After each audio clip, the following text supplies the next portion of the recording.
السلام علیکم ورحمۃ اللہ وبرکاتہ۔ نحمد و نصلی علی رسولہ الکریم، اما بعد، فاعوذ باللہ من الشیطان الرجیم، بسم اللہ الرحمن الرحیم۔ رب اشرح لی صدری ویسر لی امری واحلل عقدۃ من لسانی یفقہوا قولی۔ رب زدنی علما، رب زدنی علما، رب زدنی علما، رب یسر ولا تعسر وتمم بالخیر۔ اللہم افتح علینا حکمتک وانشر علینا رحمتک یا ذا الجلال والاکرام۔ رب اعنی علی ذکرک و شکرک و حسن عبادتک۔ اللہم فقہنا فی الدین۔ یا مقلب القلوب ثبت قلبی علی دینک، یا مصرف القلوب صرف قلبی علی طاعتک۔ اللہم الہمنی رشدی واعذنی من شر نفسی۔ اللہم انی اسألک الہدی والتقی والعفاف والغنی۔ ربنا آتنا من لدنک رحمۃ وہیئ لنا من امرنا رشدا۔ اللہم لا سہل الا ما جعلتہ سہلا وانت تجعل الحزن سہلا اذا شئت۔ رب اغفر وارحم وانت خیر الراحمین۔ رب ارحمہما کما ربیانی صغیرا، رب ارحمہما کما ربیانی صغیرا، رب ارحمہما کما ربیانی صغیرا۔ یا مقلب القلوب ثبت قلبی علی دینک، یا مصرف القلوب صرف قلبی علی طاعتک۔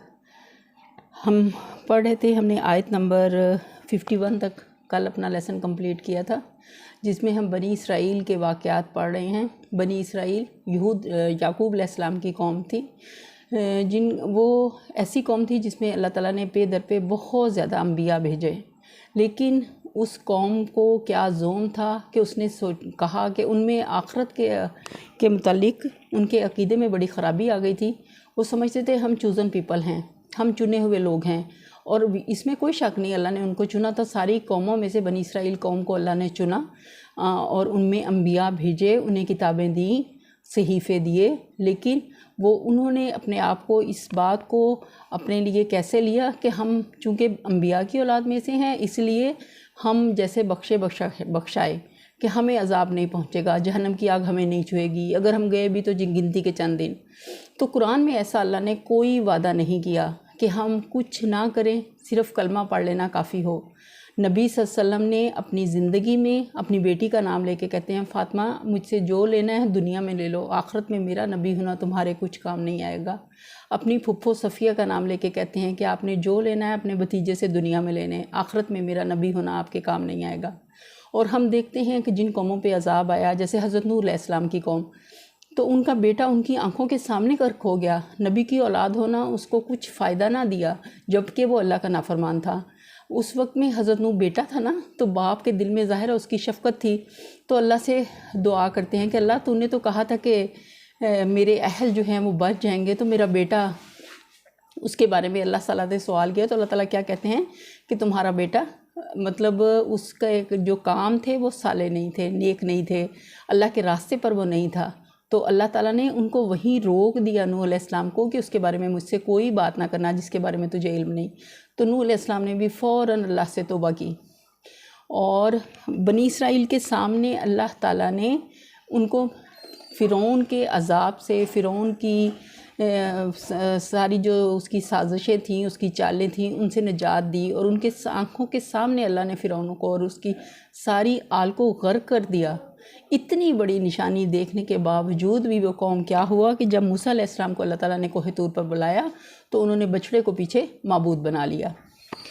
ہوا کیا تھا کہ مصر سے نجات پانے کے بعد جب بنی اسرائیل جزیرہ نمائے سینا میں پہنچ گئے، تو اللہ تعالیٰ نے اس وقت حضرت موسیٰ علیہ السلام کو بلایا تھا تاکہ اس قوم کو جو اب آزاد ہو چکی ہے قوانین شریعت اور عملی زندگی کی ہدایات دی جائیں۔ تو اس وقت میں انہوں نے کیا کیا؟ بچڑے کو معبود بنا لیا۔ گائے اور بیل کی پرستش کا یہ مرض بنی اسرائیل کی ہمسایہ جو اقوام تھی ان میں ہر طرف پھیلا ہوا تھا، مصر اور کنعان میں بھی اس کا عام رواج تھا۔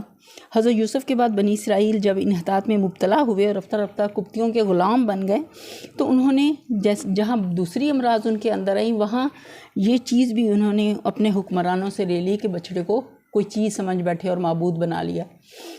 تو اسی بات کا اللہ نے ذکر کیا کہ وَأَنْتُمْ تم ظالمون، اور اس وقت تم نے بڑی زیادتی کی، ظلم کیا اپنی جانوں پہ۔ اس کے باوجود اللہ تعالیٰ کیا کہہ رہے ہیں؟ اعوذ باللہ من الشیطان الرجیم۔ آج کا سبق شروع کرتے ہیں 52 آیت سے۔ میں پناہ مانگتی ہوں اللہ کی شیطان مردود سے۔ بسم اللہ الرحمن الرحیم، شروع اللہ کے نام سے جو بڑا مہربان نہایت رحم کرنے والا ہے۔ ثم عفونا عنکم من بعد ذلک لعلکم تشکرون، اور مگر اس پر بھی ہم نے تمہیں معاف کر دیا کہ شاید کہ تم شکر گزار بنو۔ دیکھیں اللہ کی کیسی رحمت ہے، کتنی بڑی رحمت ہے کہ اتنی کھلی نشانی دیکھنے کے باوجود جب ان سے اللہ کی نافرمانی ہوئی اور انہوں نے اللہ ہی کا شریک بنا لیا گائے کو، تو بھی اللہ تعالیٰ نے ان پر مہربانی کرتے ہوئے، رحمت کا معاملہ کرتے ہوئے ان کو معاف کر دیا۔ کیا بتایا وجہ؟ کہ شاید کہ تم شکر گزار بن جاؤ۔ اگلی آیت ہے وَإِذْ آتَيْنَا مُوسَى الْكِتَابَ وَالْفُرْقَانَ لَعَلَّكُمْ تَهْتَدُونَ، یاد کرو ٹھیک اس وقت جب تم یہ ظلم کر رہے تھے، ہم نے موسیٰ کو کتاب اور فرقان عطا کی تاکہ تم اس کے ذریعے سے سیدھا راستہ پا سکو۔ فرقان وہ چیز ہے جس کے ذریعے سے حق اور باطل کا فرق نمایاں ہو۔ یہاں فرقان سے مراد دین کا وہ علم اور فہم ہے جس سے آدمی حق اور باطل میں تمیز کرتا ہے۔ تو اللہ تعالیٰ نے ان کو ایسے احکامات دیے تاکہ وہ اللہ کی اطاعت میں اپنا آپ رکھ کے اللہ کی خوشنودی کو پا سکیں۔ اگلی آیت ہے وَإِذْ قَالَ مُوسَىٰ لِقَوْمِهِ يَا قَوْمِ إِنَّكُمْ ظَلَمْتُمْ أَنفُسَكُمْ بِاتِّخَاذِكُمُ الْعِجْلَ فَتُوبُوا إِلَىٰ بَارِئِكُمْ فَاقْتُلُوا أَنفُسَكُمْ ذَٰلِكُمْ خَيْرٌ لَكُمْ عِندَ بَارِئِكُمْ فَتَابَ عَلَيْكُمْ إِنَّهُ هُوَ التَّوَّابُ الرَّحِيمُ۔ یاد کرو جب موسیٰ نے یہ نعمت لیے ہوئے پلٹا تو اس نے اپنی قوم سے کہا، کیا کہا؟ کہ لوگو تم نے بچھڑے کو معبود بنا کر اپنے اوپر سخت ظلم کیا، لہٰذا تم لوگ اپنے خالق کے حضور توبہ کرو کہ اس گناہ سے جو ان سے سرزد ہو گیا، اب اس کی تلافی کیسے ہوگی؟ کہ سچے دل سے اللہ کی طرف توبہ کرو اور اپنی جانوں کو ہلاک کرو کہ جنہوں نے بچھڑے کو معبود بنایا تھا اور جنہوں نے نہیں بنایا تھا، دو صفیں بنائیں گی اور ان کو ان کے ہاتھوں قتل کروایا گیا۔ اسی میں تمہارے خالق کے نزدیک تمہاری بہتری ہے۔ اس وقت تمہارے خالق نے تمہاری توبہ قبول کر لی، وہ بڑا معاف کرنے والا اور رحم فرمانے والا ہے۔ دیکھیں اللہ کتنا رحیم ہے، کتنا غفور ہے۔ جیسے اللہ نے اپنی رحمت کے 99 حصے کیے اور ایک حصہ دنیا میں بھیجا جس سے ماں اپنے بچوں پہ شفقت کرتی ہے اور جنگلی درندہ بھی اپنے بچے پہ شفقت کا معاملہ کرتا ہے، اور 99 حصے اللہ تعالیٰ نے آخرت کے لیے رکھ لیے، جس سے اللہ تعالیٰ اس دن میں جب انسان سب سے زیادہ اللہ کی رحمت کا محتاج ہوگا، اللہ اپنے بندوں پہ رحم فرمائیں گے، اور نبی صلی اللہ علیہ وسلم کی سفارش کو نبی صلی اللہ علیہ وسلم کی امتیوں کے حق میں قبول کیا جائے گا جتنا اللہ کا اذن ہوگا۔ یہ بات یاد رکھنے والی ہے کہ جتنا اللہ کا اذن ہوگا اتنی ہی وہ سفارش کر سکیں گے نبی صلی اللہ علیہ وسلم۔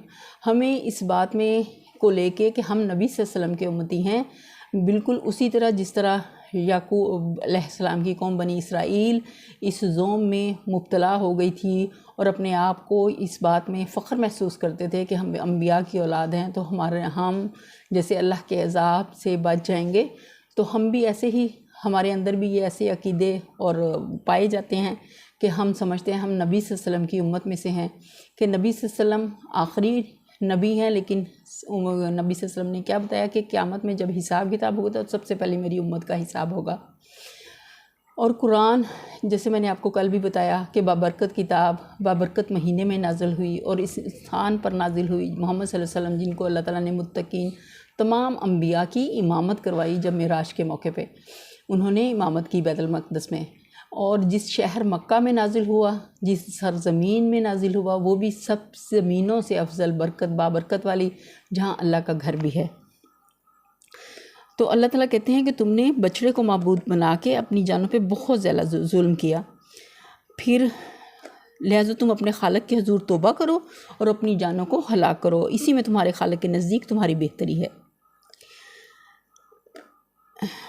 فتاب علیکم انہ هو التواب الرحیم، اس وقت تمہارے خالق نے تمہاری توبہ قبول کر لی، وہ بڑا معاف کرنے والا اور رحم کرنے والا ہے۔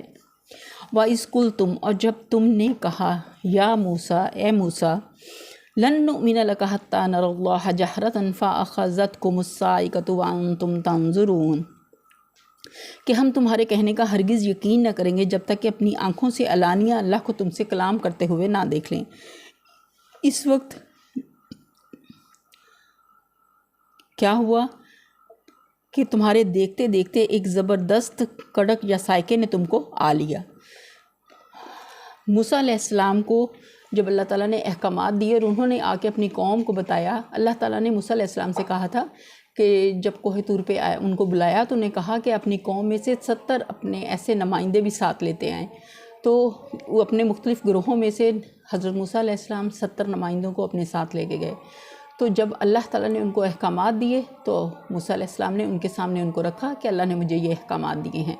اب دیکھیں ان کے اندر کا کبر اور غرور جو تھا نا، وہ کس حد تک وہ اس میں گر چکے تھے کہ انہوں نے موسیٰ علیہ السلام کی بات کا انکار کر دیا اور کہا کہ ہم کیسے مانیں کہ یہ اللہ کا کلام ہے کہ جب تک ہم خود علانیہ اللہ کو نہ دیکھ لیں۔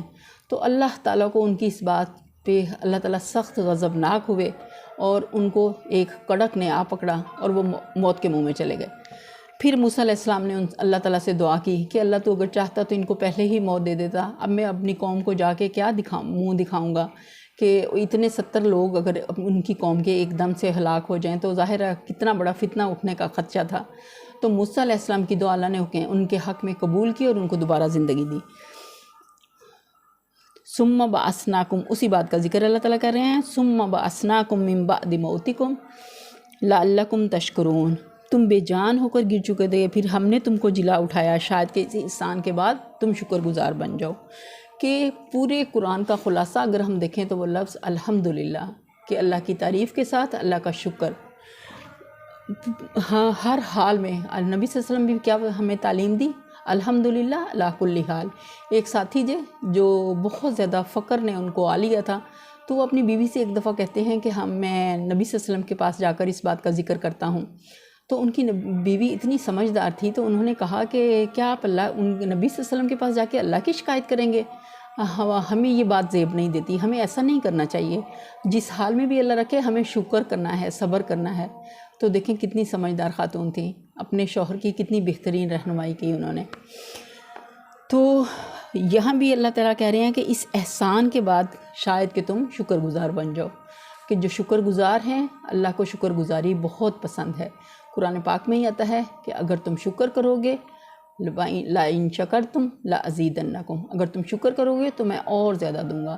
شکر کرنا نعمتوں میں اضافے کا سبب بنتا ہے، اور ناشکری جو نعمت ہوتی ہے وہ بھی انسان سے چھین لی جاتی ہے۔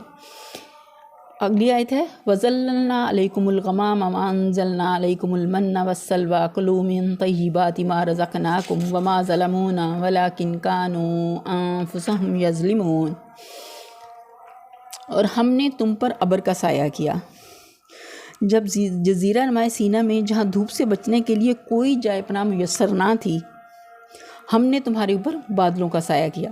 وَأَنزَلْنَا عَلَيْكُمُ الْمَنَّ وَالسَّلْوَىٰ، اور تمہیں اللہ تعالیٰ کہتے ہیں کہ ہم نے تمہیں من و سلوہ کی غذا تمہارے لیے فراہم کی۔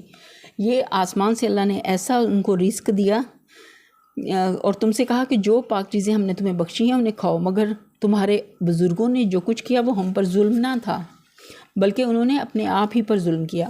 من و سلوہ وہ قدرتی غذائیں تھیں جو اس مہاجرت کے زمانے میں ان لوگوں کو 40 برس تک مسلسل ملتی رہیں، من اور سلوہ، اور ان پر اللہ تعالیٰ نے دیکھیں اگر اللہ تعالیٰ بادلوں کا سایہ نہ کرتا تھا تو وہ قوم دھوپ سے ہی ہلاک ہو جاتی، لیکن اللہ کی کیسی رحمت کہ اللہ نے ان کا کتنا بہترین انتظام کیا کہ ان پر مسلسل بادلوں کا سایہ کیا، اور اگر سایہ نہ ہوتا وہ تو دھوپ سے ہی ہلاک ہو جاتی۔ اور ان کی خوراک کا انتظام کیسے کیا کہ بنا بنایا کھانا تیار شدہ ان کو کھانے کے اوقات میں مل جاتا، اور ان کو کہا کیا گیا تھا کہ تم صرف اللہ کی عبادت کرو، بغیر کسی مشقت کے ان کو کھانا دیا جا رہا تھا۔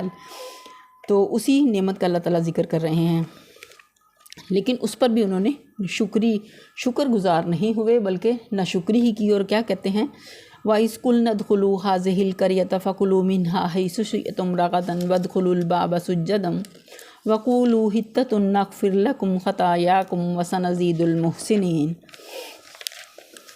پھر یاد کرو جب ہم نے کہا کہ یہ بستی جو تمہارے سامنے ہے اس میں داخل ہو جو اس کی پیداوار جس طرح چاہو مزے سے کھاؤ، مگر بستی کے دروازے میں سجدہ ریز ہوتے ہوئے داخل ہونا اور کہتے جانا حِطَّةٌ کہ ہمیں بخش دے۔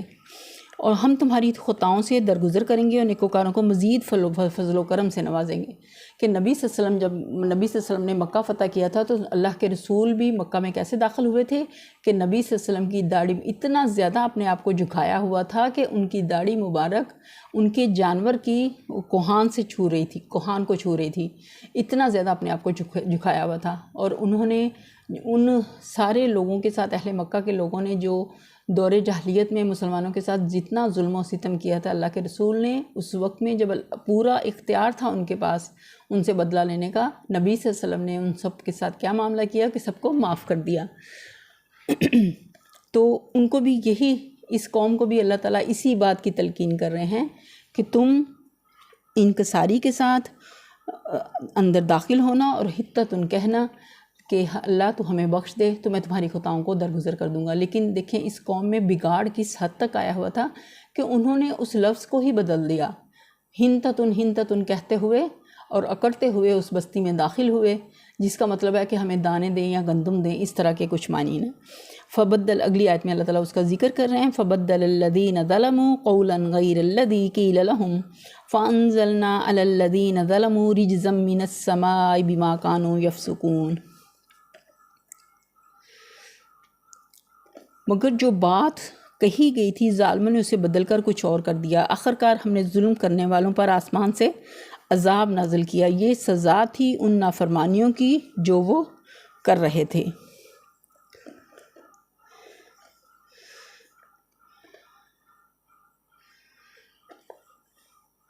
کہ بار بار اللہ تعالیٰ ان کو صبر کی تلقین اور شکر کی تلقین کر رہے ہیں، لیکن ان کا رویہ نہیں بدل رہا۔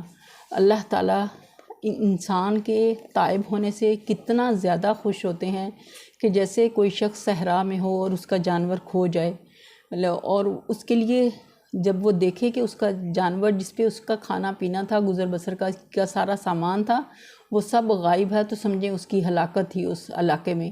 لیکن کچھ دیر کے بعد جیسے وہ وہیں لیٹ گیا، اور کچھ دیر کے بعد جب اس کی آنکھ کھلی، اس نے دیکھا کہ اس کا جانور اسی کی طرف چلا آ رہا ہے، تو اس وقت اس کی خوشی کا کیا عالم ہوگا کہ اللہ تعالیٰ کو اس سے کہیں بڑھ کے اپنے بندے کی توبہ کی خوشی ہوتی ہے۔ اللہ تعالیٰ کہتے ہیں کہ اگر انسان چل کے آتا ہے تو میں اس کی طرف دوڑ کے آتا ہوں، اور اگر وہ دوڑ کے ایک بالشت آتا ہے تو میں اس سے بڑھ کے اس کی طرف آتا ہوں۔ اور اگر ہم تنہائی میں اللہ کو ذکر کرتے ہیں، اللہ کا ذکر کرتے ہیں، تو اللہ بھی تنہائی میں ہمیں یاد کرتا ہے، اور اگر ہم کسی مجلس میں یاد کرتے ہیں تو اللہ تعالیٰ ہمیں فرشتوں کی مجلس میں ہمارا ذکر کرتے ہیں۔ اور اللہ جب کسی بندے سے محبت کرتے ہیں تو کیا ہوتا ہے کہ جبرائیل امین کو بتاتے ہیں اور ان کو بتاتے ہیں کہ میں فلاں بندے سے محبت کرتا ہوں، تم بھی اس سے محبت کرو۔ پھر جبرائیل امین باقی سارے آسمان کے جو فرشتے ہیں ان میں اعلان کرتے ہیں کہ اللہ اس بندے سے محبت کرتے ہیں، تم بھی اس سے محبت کرو۔ پھر آسمان دنیا کا جو فرشتہ ہے وہ پوری دنیا کے لوگوں کے دلوں میں اس شخص کی محبت کو ڈال دیتا ہے۔ یہ اللہ کی رحمت ہے اور اس کی محبت ہے، اور اس کا اپنے بندوں کے ساتھ پیار ہے کہ اللہ ہر حال میں چاہتے ہیں کہ ہم صراط مستقیم پر چلیں، اللہ کی جنت کے حقدار بنیں، اللہ کی جہنم، اللہ کی آگ سے، اس کے عذاب سے بچ سکیں۔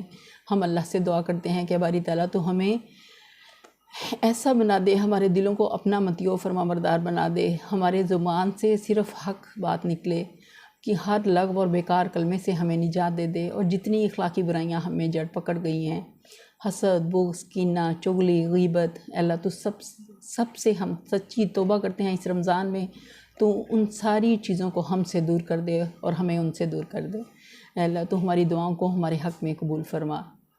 وآخر دعوانا الحمدللہ رب العالمین۔ سبحانک اللہم و بحمدک، نشہد ان لا الہ الا انت، نستغفرک ونتوب الیک۔ سبحان ربک رب العزت عما یصفون، وسلام علی المرسلین، والحمدللہ رب العالمین۔ آمین ثم آمین یا رب العالمین۔